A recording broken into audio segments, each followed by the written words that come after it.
Hey there, Wendy here with Jazzydoodledesigns, and tonight on Wind Down Wednesday, we're going to be talking about paper. We're going to look at all the confusing terms.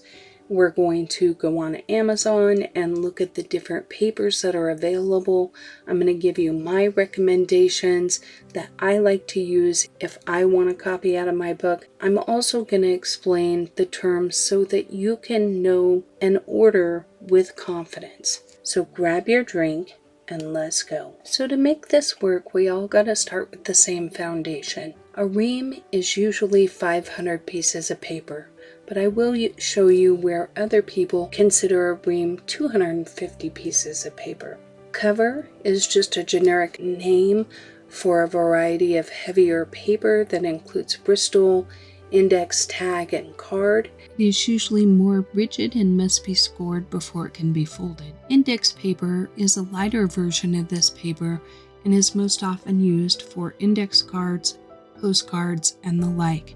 Vellum paper is a semi-translucent paper often used by crafters to soften the image that they place the vellum over, as you can only partially see the image below it.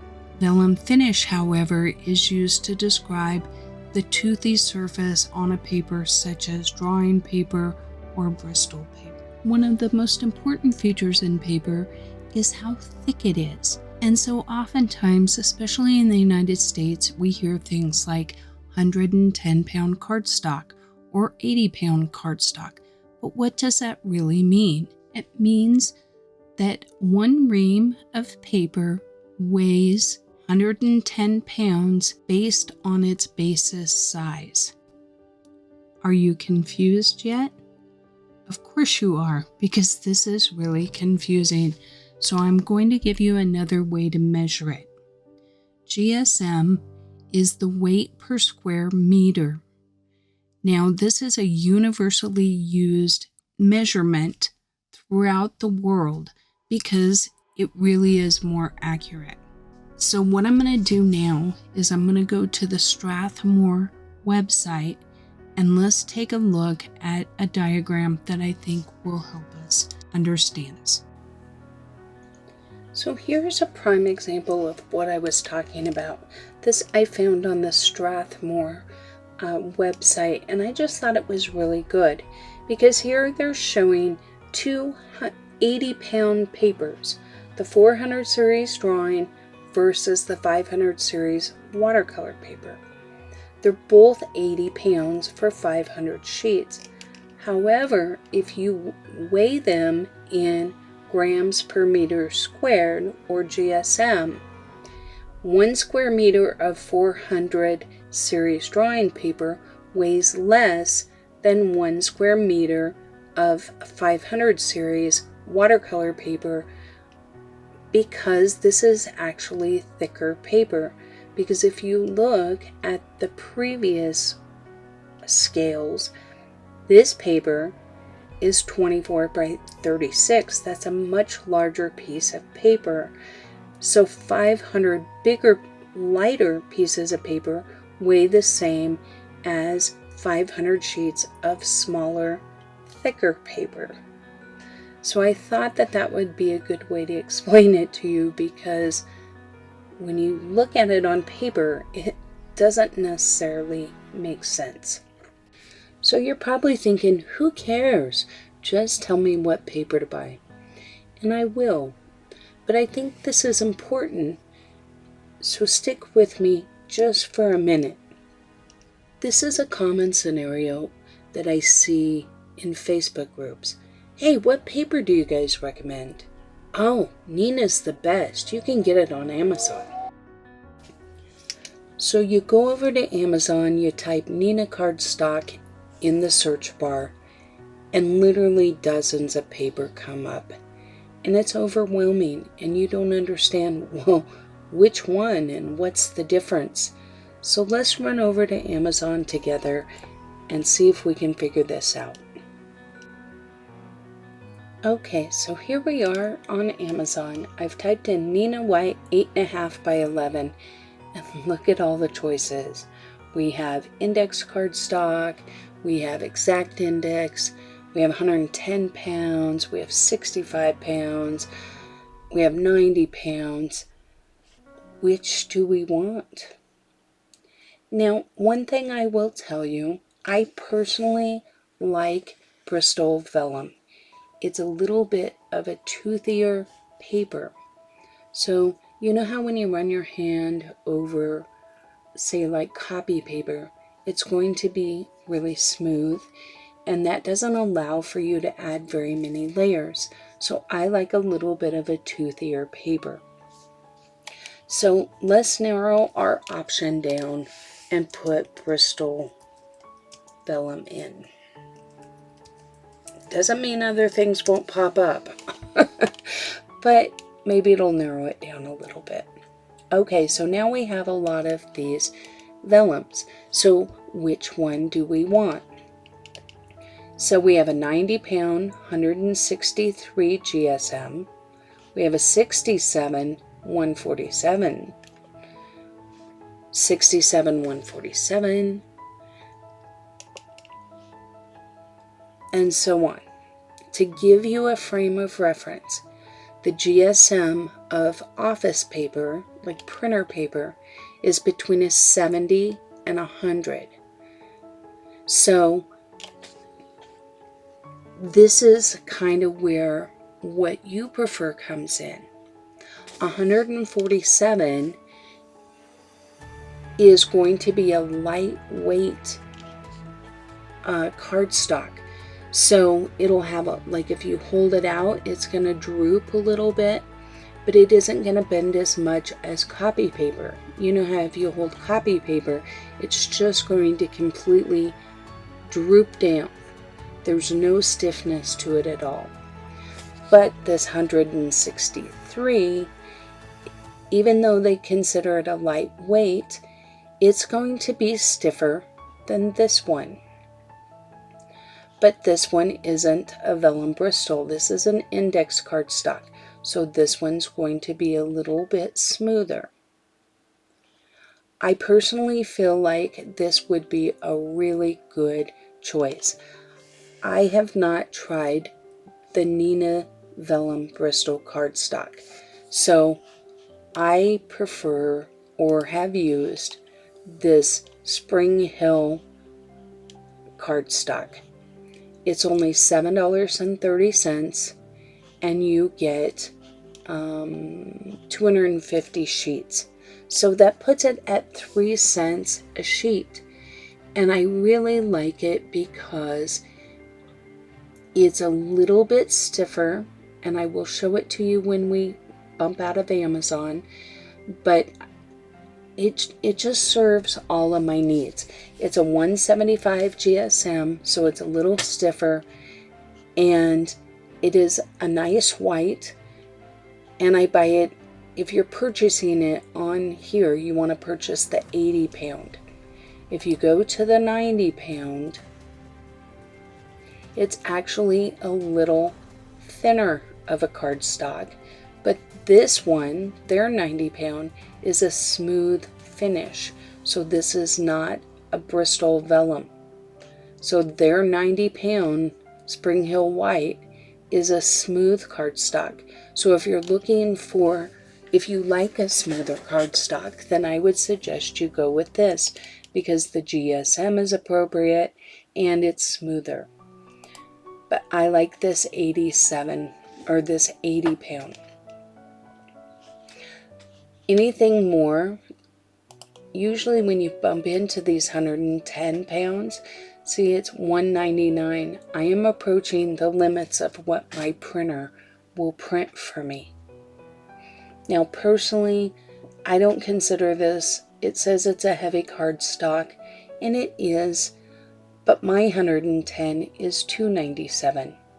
So, and it definitely won't go through my printer.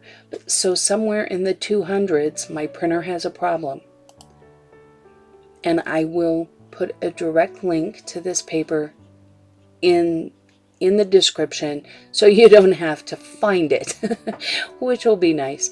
But this is an 80 pound vellum Bristol 175 GSM. It's a medium weight cardstock. I personally really love this one.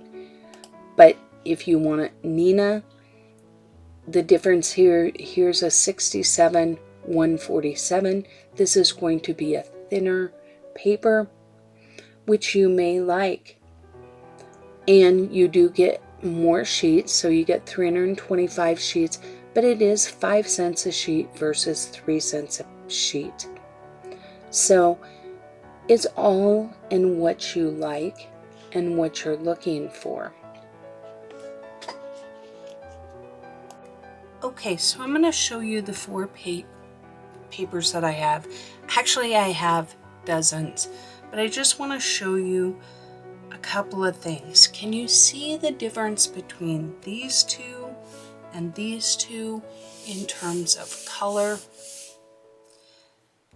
The brighter ones are a 97 brightness. So remember when we were on Amazon, we talked about brightness. This is Neenah Solar White. It is 97, and it is significantly brighter than these two. These two are 92. And this is printer paper, 80-pound cardstock, the Spring Hill Bristol that I talked about, and the Neenah 110.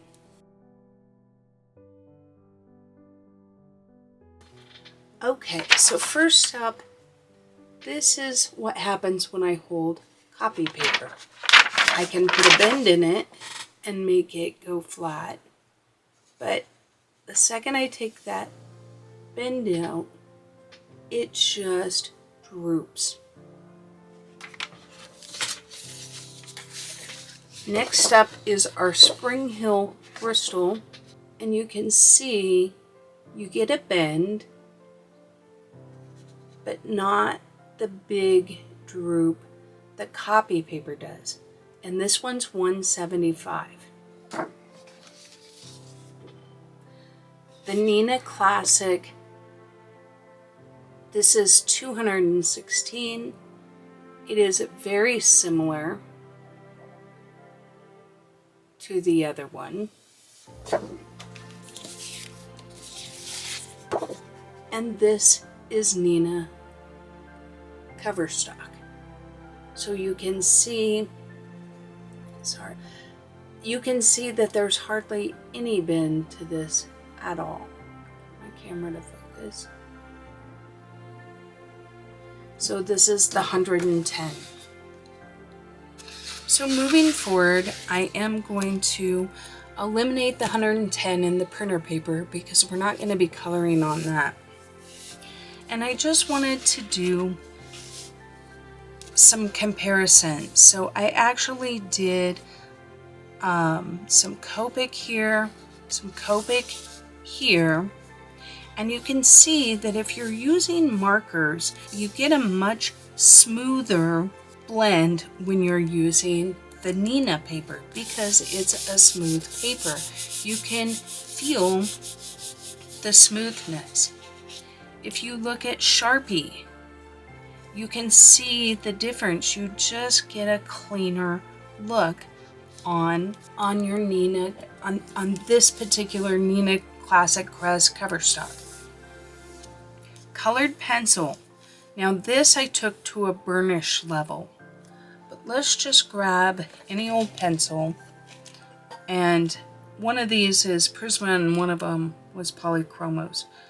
But I want to just do a very light layer.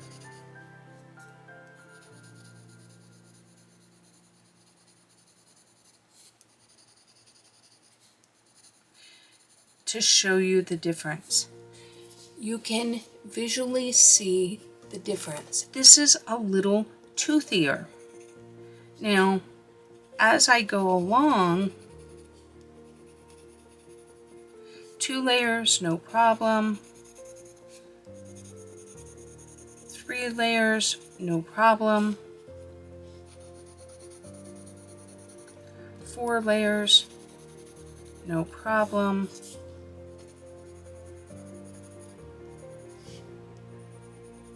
Here I'm starting to notice that I don't see as much of a difference on my cover stock as I am on the Bristol vellum.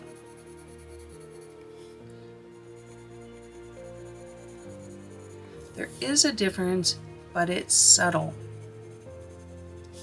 Whereas you can see how much significantly darker I can get, and I'm not pushing any harder. In fact, I will push really hard on this one. And this is my polychromos.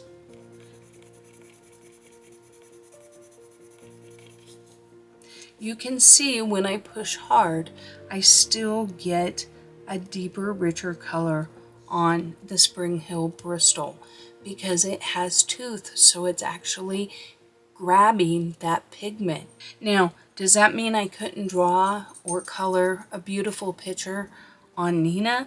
No. But if I had to choose, I would use my Neenah paper for markers, and I would use my Spring Hill vellum paper for colored pencil.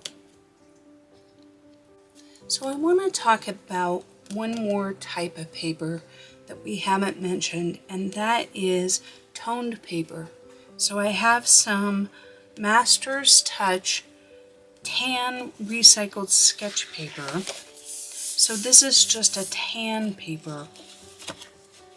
It is 80 pound, 115 GSM. And I got this at Hobby Lobby. This one is Strathmore Toned Gray. It is 80 pound, 118. So just slightly thicker. I doubt it's even noticeably thicker, but this is in a gray. So why would you want to use toned paper? So toned paper allows you to, let's just take a piece here. And I have a luminance white pencil, and just here in the margin, I'm just going to show you how the white shows up. Now on white paper, right next to it, other than I had a little blue on there, you can't see your white. So what this allows you to do is already have your midtones established so that when you go in and you're trying to put in darker tones, it's easier. And when you're trying to put in lighter tones, it's easier so that they really pop off the page. So that is something to consider when you're coloring, is that a lot of artists really like this advantage that this toned paper gives you. I will do the same thing on the tan. You can just see how that really pops out. Okay, so the way I use this paper is I literally tear out a sheet and I cut it to where it is an 8.5 by 11 piece of paper. I save all the trimmings so that I can test my pencils kind of like I did here. And then when I run it through my printer, I tell my printer to print each image at a 5 by 7 size. That way I get 2 pictures per page, and I have a little wiggle room on the sides to test colors. So that's what works for me, and I do it with both of these. So I want to pop this chart in here just to give you an idea. Copy paper is about 60 to 90 GSM.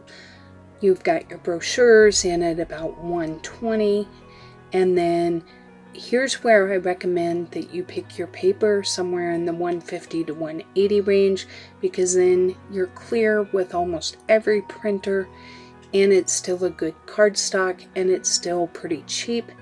And this is considered a medium weight. Then you get into business cards at about 350 to 450, and then chipboard is like 600 and some odd, just to give you an idea of actual GSM. Okay, so in conclusion, if you want to pick out paper, determine if you want a smooth or toothy paper. Determine if you want it thicker or thinner. You may not want your paper to be like cardstock at all. And then determine your budget. So for a toothier paper, I recommend looking for the words Bristol Vellum. If you're looking for smooth, you can look for Bristol Smooth, or you can look for the Neenah papers, avoiding the words vellum. As far as whether or not you want a thicker paper, look for GSMs in the 150 to 200. If you want a thinner paper, look for something 120 to 150 or even below. You may want it just a better quality, but more like printer paper with more tooth. So then look for lower GSMs. As far as the budget, Spring Hill Bristol Vellum is pretty doggone cheap. Neenah Classic Crest 80 pound is fantastic paper, but it's definitely pricier. So determine those things, and I hope that this video has helped you and has cleared up some of the confusion. Probably not all of the confusion, because it's so easy to be like, oh my God, what is going on? These are just my suggestions based on my experience with paper. The reason I'm not telling you to buy hammer mill or some of those other papers is because I've never used them and I don't feel comfortable talking about them. But I do feel like I could pick out a Bristol Vellum in the 150 to 200 range and buy them in hammer mill or any other brand and probably find something that works for me because I know what I'm looking for. So thank you for joining me tonight. This ends this week's Wind Down Wednesday, and we'll see you on the next one.